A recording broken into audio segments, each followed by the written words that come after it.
तू जो मेरे नाल होवे ते का दिया थोड़ा ने, परंतु इसकी सर्च मार लो।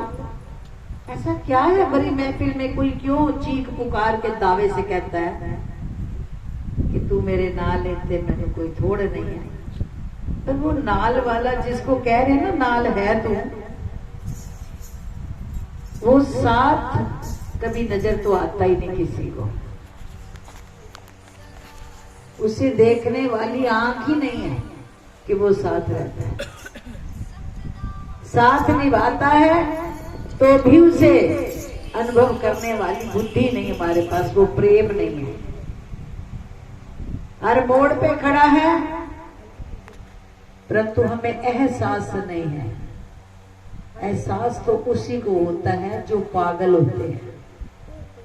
जो होश वाले होते हैं ना तो उनका एहसास कर पाते हैं।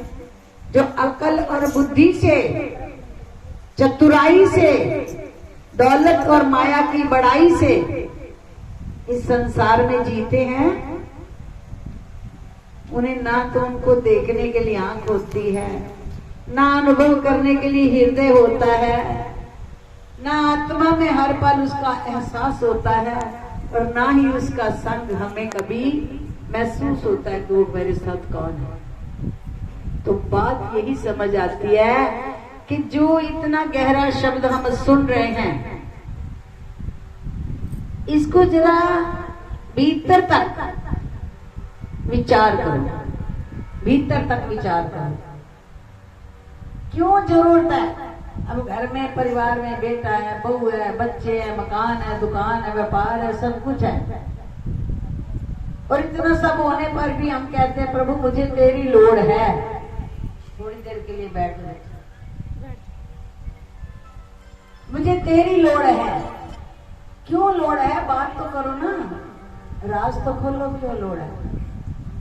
क्योंकि प्रेमियों, अगर तो वास्तव में इस जीवन का असल सुख, एक सुख तो यह है कि मुझे सुंदर कपड़ा पहनने को मिल जाए, मैं लिपा पोती करके रंग गोरा करके संसार में ऐसे निकलूं, देख के हर कोई खुश हो कितना सुंदर है, मैं इतना हार श्रृंगार सोना पहन के निकलूं, सारे वाह वाह करें, देखो भी पैसे वाला है। एक तो इसको हम जीवन को सुख समझते हैं, और एक सुख वो है ना तो इन आंखों के द्वारा उस सुख की अनुभूति होती है, ना हाथों से उसका कोई एहसास होता है कि मेरे साथ खड़ा है, मुझे दे रहा है, मुझे ले रहा है, ना इन कानों के द्वारा उसकी आहट सुनाई देती है, और ना कदमों से हम कदम के द्वारा उसके पास जा पाते हैं। गुरुवाणी में सुना होगा, गुरुवाणी में एक शब्द आता है, अखा बाजो वेखना। गुरुवाणी क्या है?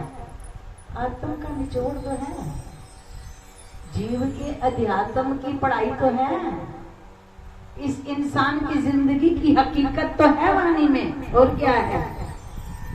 84 लाख करोड़ वर्ष के बाद इस जन्म को इतना ऊंचा दर्जा दिया गया, और उसका निचोड़ इतने भारी ग्रंथ में लिखा गया। लिखा ही क्या? ओए अखा बाजो वेखना। किसको देखने आंखों के बाद? अपने साहिब को, जो तेरा जिम्मेवार है, जो तेरे घट में है, जो सारे संसार को नचा भी रहा है, फिर भी तुझे प्यार करने के लिए तेरे घट में आके बैठ जाता है,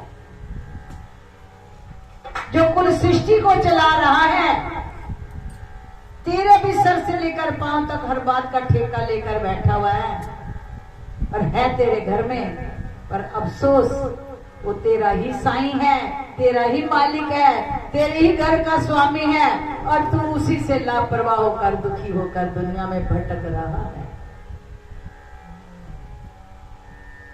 तुझे अपने ही हितकारी, तुझे अपने ही यार, तुझे अपने ही स्वामी, तुझे अपने ही परम पिता का बोध ही नहीं है,